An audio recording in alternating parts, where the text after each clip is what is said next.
terra que estava aflita não continuará a escuridão.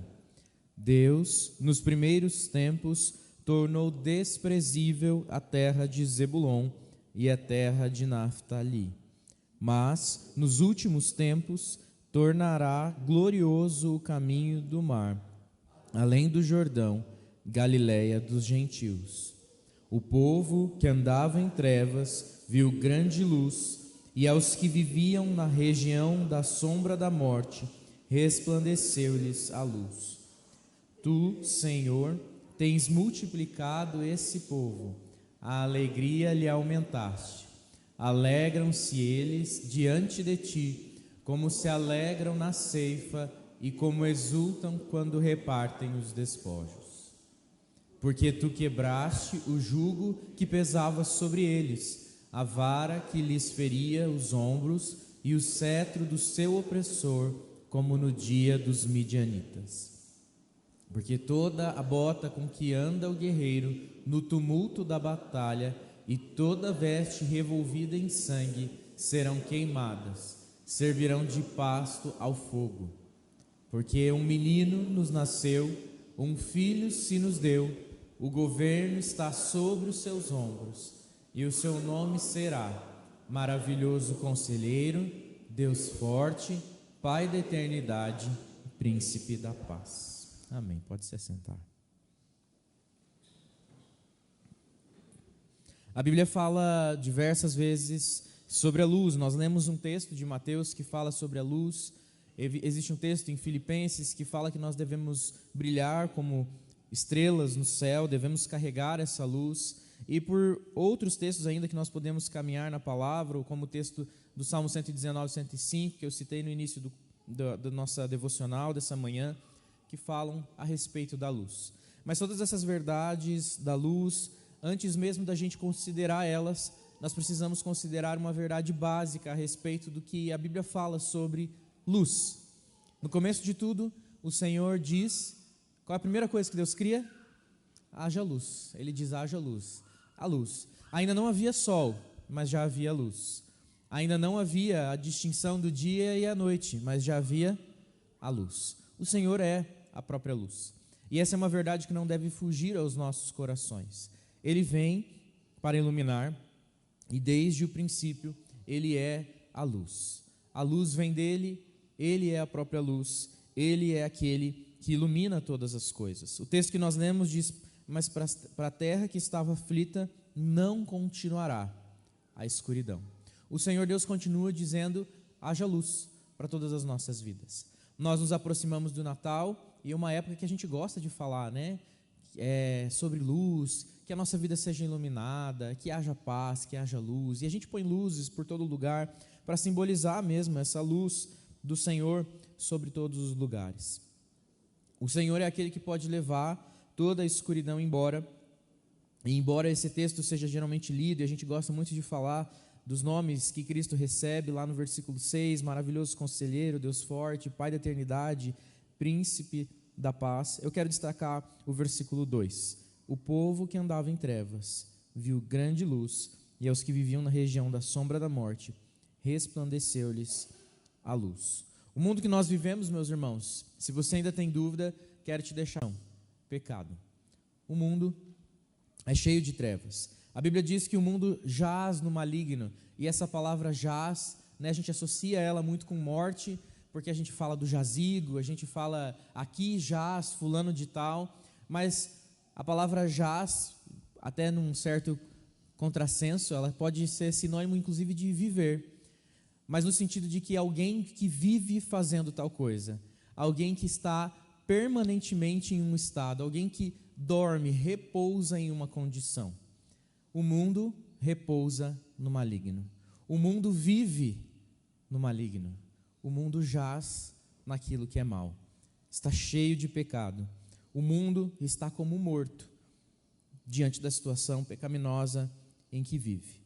Mas é engraçado como a gente ainda fica esperando do mundo respostas. É interessante como a gente ainda se relaciona com o mundo como se dele pudesse brotar alguma luz, como se do caos pudesse surgir alguma organização, como se a gente pudesse encontrar alguma resposta nesse mundo.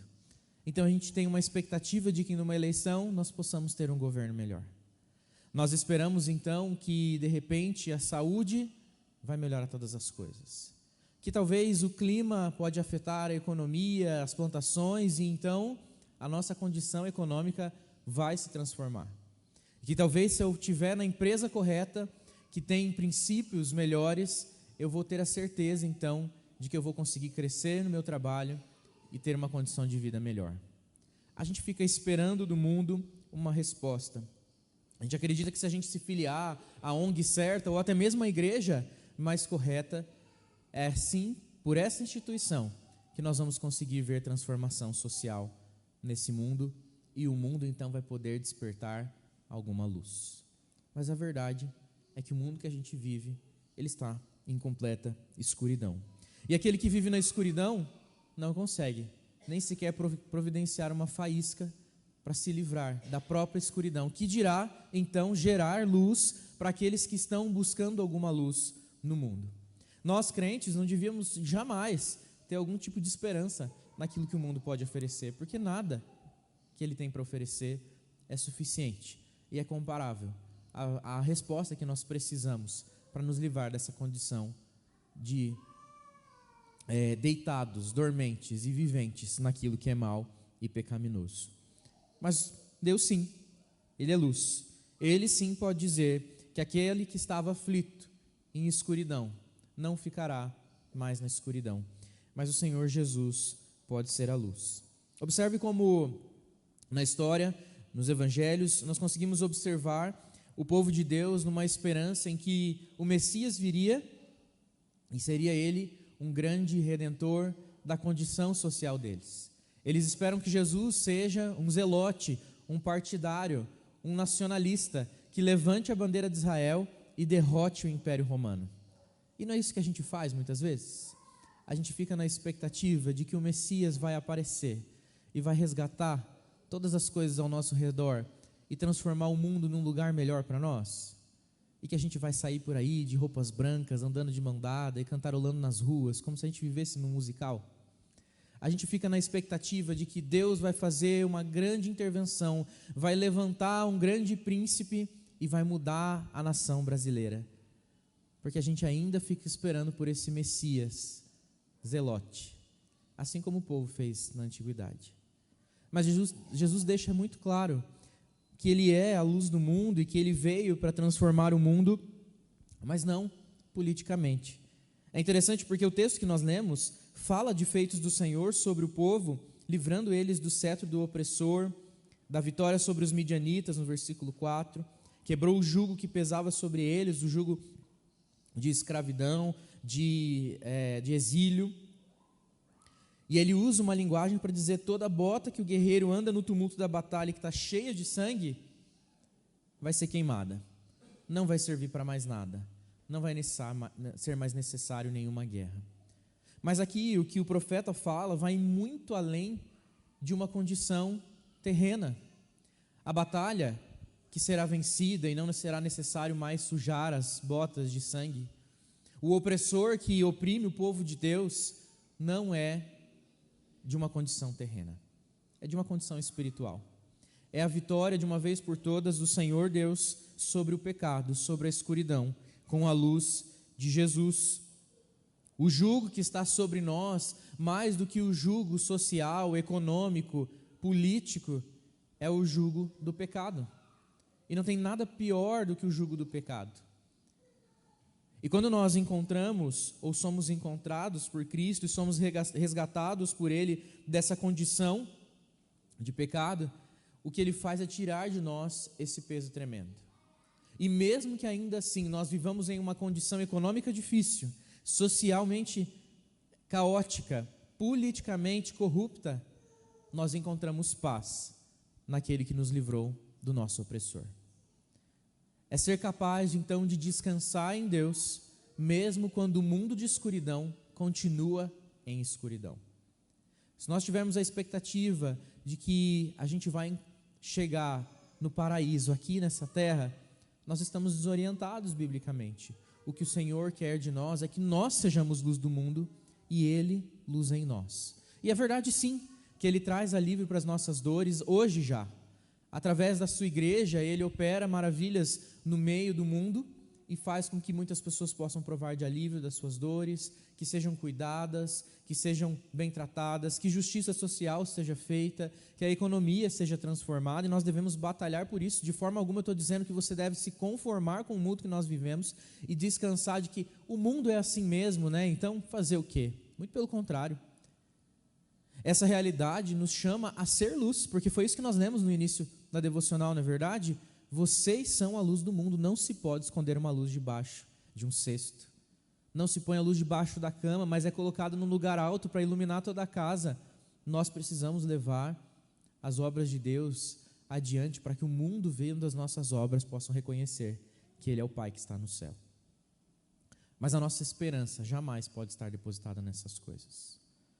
A certeza de um dia melhor não pode ser apoiada na transformação desse mundo, mas na Jerusalém Celestial, que é o lugar onde nós devemos então almejar estar, mais do que estar nesse mundo e viver nos confortos desse mundo. A verdade é que as tentativas desse mundo de se salvar sozinho só têm levado ao mundo a mais escuridão, e a gente não deve então apoiar as nossas certezas e esperanças naquilo que o mundo pode fazer. Jesus promete a sua paz, e Ele diz que vem nos dar uma paz que o mundo não dá. O mundo não tem condições de dar, não porque ele não encontrou essa paz escondida num baú enterrado na antiguidade, mas porque ele não tem de onde tirar essa paz para oferecer. A luz que Jesus fala é justamente essa paz, essa graça que só o Senhor Jesus pode conceder, e é uma luz que não vem do mundo. Embora Jesus tenha encarnado, vivido no mundo, Ele não é oriundo desse mundo. Ele vem do nosso Pai Celestial. Ele está muito acima disso, Ele é o Criador desse mundo. Todas as coisas existem por meio dEle, para Ele, tem finalidade nele. Então a luz não vem do meio de nós, e jamais virá, porque só Ele, que está fora, para além desse mundo, para muito maior do que esse mundo é e pode oferecer, é que nos traz verdadeira paz, verdadeira luz aos nossos corações. Quando Ele lança a luz sobre nós, Ele revela aquilo que tem de escuridão em nós, e revelando, Ele trata, Ele limpa, Ele ilumina cada parte do nosso ser, e vai evidenciando aquilo que é pecado em nós, e vai tirando, limpando, como um jardineiro que cuida de um jardim abandonado há muito tempo, e vai separando aquilo que é erva daninha, daquilo que é folhagem, flores, que um dia podem vir a crescer. Ele não vai passando a roçadeira em tudo de uma vez, mas aos poucos Ele vai trabalhando a nossa vida, pondo luz sobre aquilo que é escuridão e dissipando as trevas do nosso coração. Ao recebermos a luz de Cristo, então nós somos convidados a sermos agentes de luz e iluminar a vida de outras pessoas, para que todo aquele que crê no Senhor possa também dizer: eu provo da paz que o mundo não dá, eu tenho a luz de Cristo Jesus.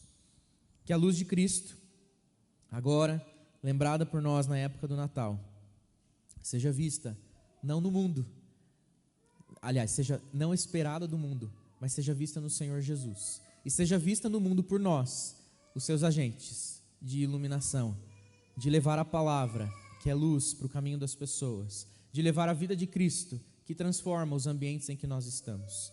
Jesus faz esse trabalho através de nós. Ele escolhe iluminar o mundo através daqueles a quem Ele ilumina. Nós temos esse papel, sim, de iluminar o mundo e de crermos que a luz que pode transformar todas as coisas vem só de Jesus. Amém?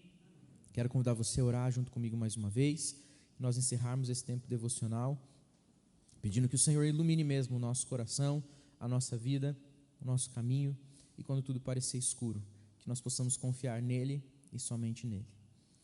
Deus querido, nós colocamos a nossa vida diante do Senhor, e pela sua palavra, que nos fala que o Senhor nos livrou do jugo do nosso opressor, que a escuridão que havia na terra não permanecerá mais assim, e não permanece mesmo. O Senhor ainda não vai nos salvar, mas o Senhor já nos salvou em Cristo Jesus. Jesus nasceu, viveu, morreu e ressuscitou, vencendo toda a morte e o pecado, e nós já podemos desfrutar da liberdade que o Senhor nos concede em Cristo Jesus. da verdadeira luz que ilumina a nossa vida e evidencia as trevas do nosso coração e nos mostra o quanto nós carecemos de Ti, quanto não podemos nos salvar sozinhos. Obrigado, Senhor, porque o Senhor olhou para nós com grande amor e nos ofereceu o Seu Filho.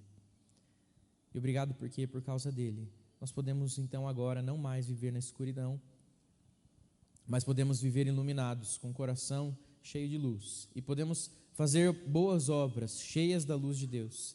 E podemos ser agentes que iluminam a vida das pessoas ao nosso redor, para que elas também se acheguem a Deus.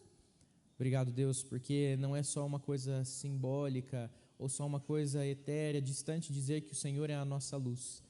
Mas nós podemos dizer isso porque temos provado a luz de Deus na nossa vida. O Senhor tem clareado a nossa jornada. O Senhor tem feito o nosso caminho cheio de paz.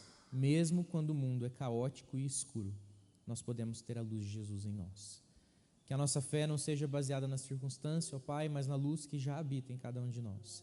E se por acaso algum de nós ainda não provou dessa luz, Pai, eu peço que o Senhor derrame de graça e luz de Deus sobre a vida dessa pessoa hoje, para que possa provar da liberdade, da leveza que é caminhar com o Senhor Jesus em plena liberdade de toda escuridão, morte e pecado. Em nome de Jesus, continua operando em nós e nos encontre gratos pela luz de Cristo, seguros na luz de Cristo, confiantes e descansando na luz de Deus. Perdão, Senhor, porque muitas vezes a gente se apega a nós mesmos e achamos que nós podemos nos livrar das condições de treva e escuridão, ou que o mundo pode nos oferecer algo que nos livre das trevas e da escuridão. Perdão porque nós fazemos isso. Muda o nosso coração para que nós possamos desenvolver cada vez mais a nossa fé e, com uma fé madura, confiar somente no Senhor, olhando somente para Ti.